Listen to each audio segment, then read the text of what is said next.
World's biggest astrology community in Tamil. Online Astro TV, வாழ்வின் வெளிச்சம். Online astro டிவியை கண்டு மகிழுங்கள். ஒரு சிறப்பான விஷயத்தை கொடுக்க வருகின்றார் மதுக்கரை சண்முகம் ஐயா அவர்கள். அவங்க பரம்பரையாவே அவங்க குடும்பம் ஜோதிட குடும்பம். அப்ப இப்ப உங்களுக்கு ஜோதிட முத்துக்கள் நிறைய கிடைக்க போகுது. அள்ளி அள்ளி கொடுக்க போறார். முக்கியமான விஷயம், ஏன்னா நம்ம மீட்டிங்கை பொறுத்த வரைக்கும் நிறைய கருத்துக்கள் எல்லாத்துக்கும் போய் சேரணும், அதனால பலன் அடையணும்.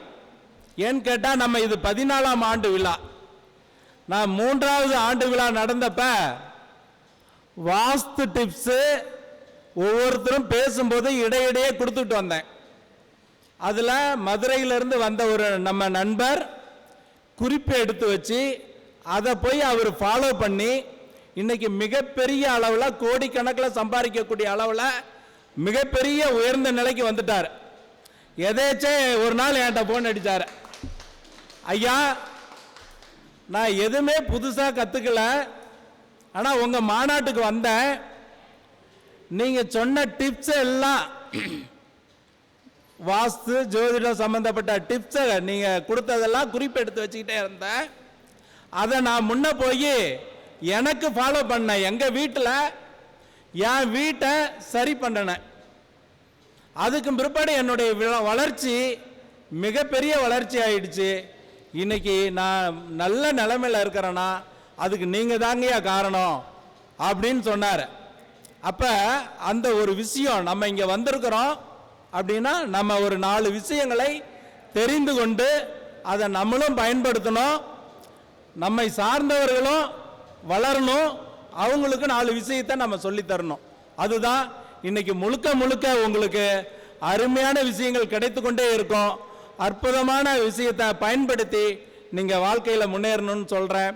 அதே மாதிரி பூச்சி பெரியசாமி ஐயா இன்னைக்கு லக்ன புள்ளியை பற்றி ரொம்ப அற்புதமாக உரையாற்ற உள்ளார். அவளோட காத்துருங்க, அவர் அடுத்ததாக பேசுவார். இப்பொழுது மதுக்கரை சண்முகம் ஐயா அவர்களை வருக வருக என்று வரவேற்கின்றேன். எல்லோருக்கும் வணக்கம். எனக்கு பேச வாய்ப்பளித்த நண்பர்களுக்கு எல்லாருக்கும் வணக்கம்.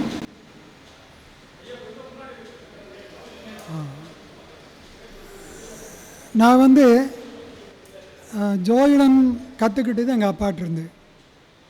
அப்புறம் தொடர்ச்சியாக பிஎஸ்ஐஆர் மூலமாக கொஞ்சம் அப்படியே டெவலப் ஆகி ஞான சிந்தாமணி, ஜோதிட அரசு இதுகள்லாம் கட்டுரை எழுதிட்டு இருந்தேன் 2000 வரைக்கும். நான் தொழிலும் செஞ்சேன், அதாவது ஏசிசியில் வேலை செஞ்சுட்டு இருந்தனால அதுக்கப்புறம் தொடர முடியல. 24 வருடம் கழித்து இப்போ தான் மேடை ஏறியிருக்கேன். 2015 மேடையில் உட்கார வச்சாங்க, பேச முடியல, பேசுறதுக்கு வேண்டாம் அப்படின்னு சொல்லிட்டேன். இந்த வாய்ப்புக்கு எனக்கு ரொம்ப நன்றியாக தெரிவிச்சுக்கிறேன். எனக்கு தெரிஞ்ச ஒரு சில கருத்துக்களை நான் சொல்கிறேன், நீங்கள் ஏற்றுக்கணும், இல்லைன்னா அது நீங்கள் புறந்தள்ளிட்டு போகிறது நல்லா இருக்கும். அதாவது லக்னம் என்பது ஒரு மனிதனுடைய உயிர், எல்லாமே லக்னம்தான் பலமாக இருக்கணும். இப்போ மேசம், சும்மா பொதுவாக சொல்கிறேன் நான், மேசம்னா லக்னம், லக்னத்துக்கு அந்த செவ்வாய் பலமாக இருக்கணும் அப்படிங்கிறது ஒன்று. சரி, அது ஒரு பக்கம் செவ்வாய். ரெண்டாவது இது ஆண், மேசங்கிறது ஆண், ரிஷபம் பெண். பெண்ணுங்கிறது அது மட்டும் இல்லை, குடும்பஸ்தானம், குடும்பத்தை விருத்தி பண்ணுறது. மேலும் தன்னுடைய பேச்சாலையும் ஆற்றலாலையும் தான் மற்றவங்களுக்கு சொல்கிறது, மற்றவங்ககிட்ட சொல்கிறதும் போகணுன்னா 3ஆம் வீட்டுக்கு போயிடும்.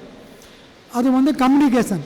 தேர்டு ஜெமினி, அதாவது மிதுன லக்னம்னு சொல்லிட்டு 3ஆம் வீட்டுக்கு போயிடும். எந்த ஒரு ஜாதகத்திலையும் 3ஆம் வீடு தான் ரொம்ப மிக சிறப்பான ஒரு வீடாக நான் யோசனை பண்ணுறேன்.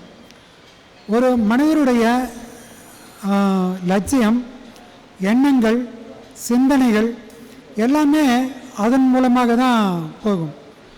ஆணும் பெண்ணும், அடுத்தது ஆணும் பெண்ணை சேர்ந்த அர்த்தநாரீஸ்வரனுடைய ஒரு அமைப்பாக இருக்கிறது வந்து மிதுனம். மிதுனங்கிறது வந்து புதன். இந்த புதன் வந்து கல்விக்கும் சரி, நீங்கள் பேசுகிறதுக்கும் சரி, கலைக்கும் சரி, தொழிலுக்கும் சரி, இதுதான் வந்து முக்கியமான ஒரு காரணமாக இருக்கும். இந்த புதன் வந்து உங்களுக்கு ஒரு ஜாதகத்தில் வந்து நல்லா இருக்குன்னு சொன்னால் தெளிவாக எல்லாம் பேசுறதுக்கு ஒரு புதன் நல்லா இருந்தால் தான் கம்யூனிகேட், அதாவது பேசுகிறத வந்து மற்றவங்களுக்கு சொல்கிறது வந்து தெளிவாக சொல்ல முடியும், சிறப்பாகவும் இருக்கும். அப்போ இந்த 3ஆம் வீடு வந்து மனிதனுடைய லட்சியம். அதுக்கு அடுத்து பார்த்தா 3, 7, 11ங்கிறது வந்து காமத்திரிகோணங்கிறது வந்து நம்ம தமிழில் சொல்கிறோம். ஆனால் ஆக்சுவலாக வந்து டிசையர் ட்ரையாங்கிள்னு சொல்லணும். அதையே அதாவது நம்ம டிசையர்னு சொன்னால் தான் சரியாக இருக்கும்.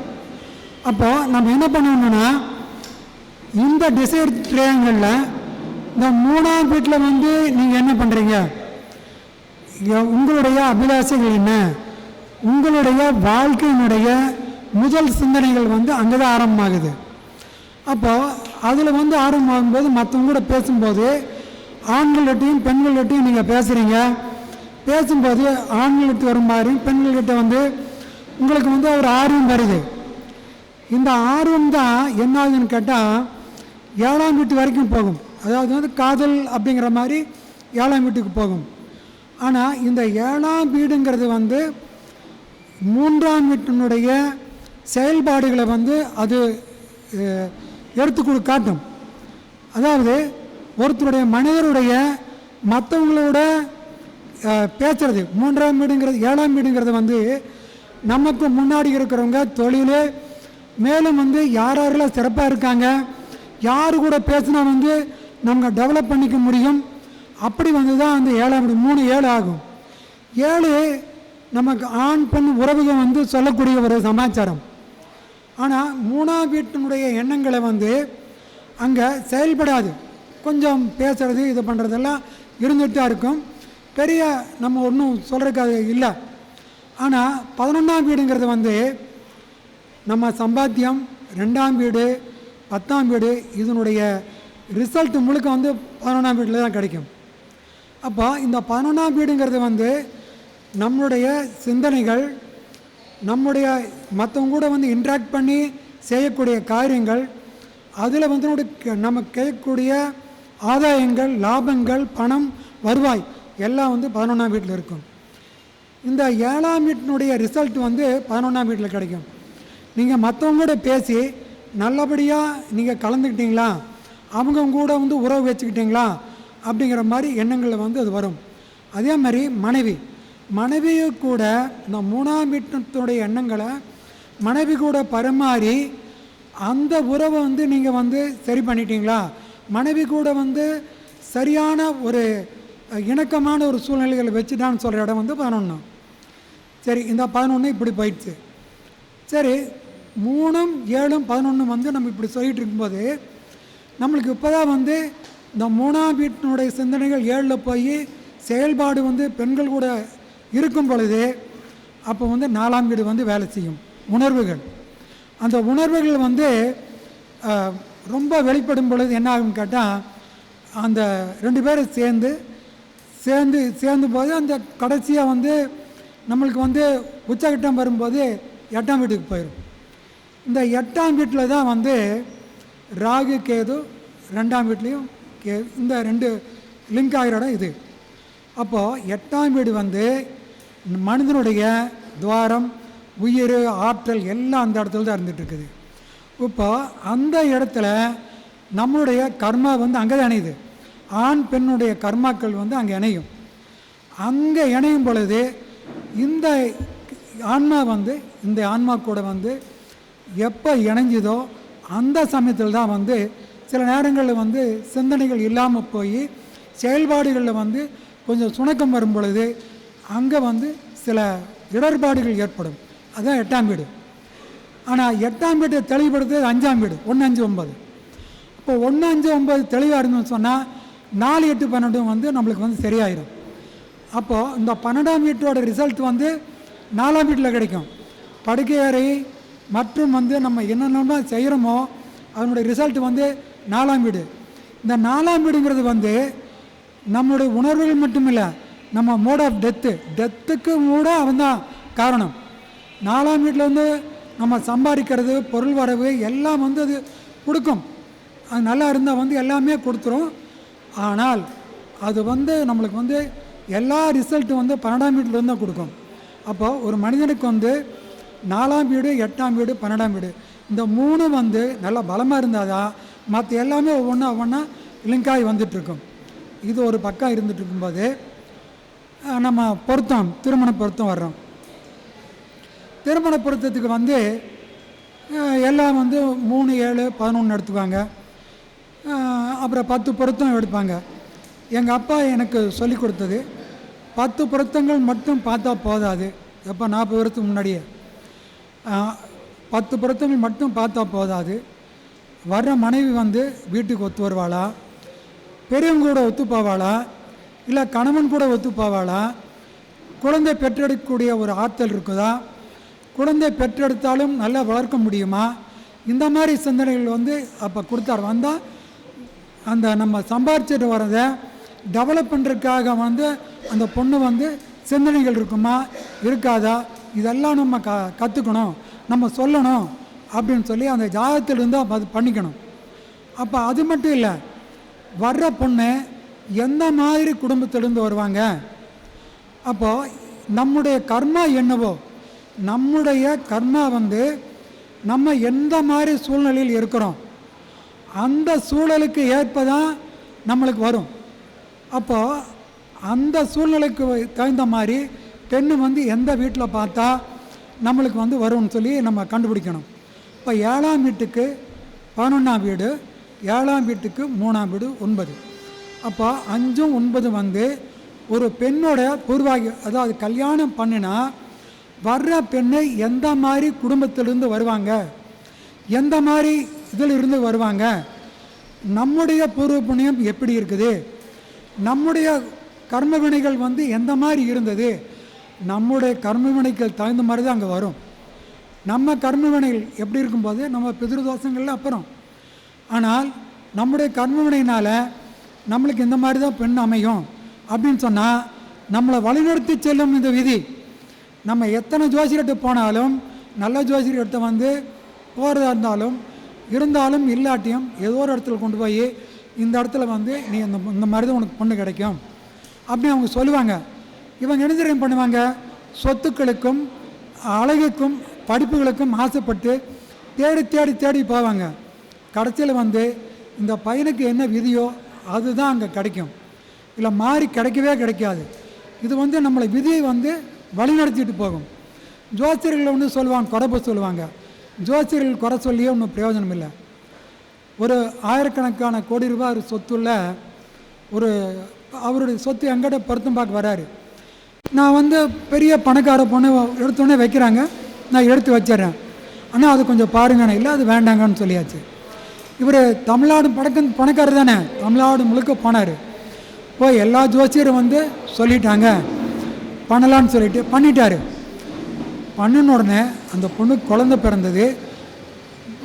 தகாத உறவுகள் ஏற்பட்டு அந்த பொண்ணு வேற பக்கம் போயிடுச்சு, வேற ஒருத்து கூட போயிடுச்சு. அப்போ தான் வந்து அவர் மறுபடியும் வர்றாங்க, நீங்கள் வந்து இது சொல்லியிருக்கலாமான்னு சொல்லிட்டு.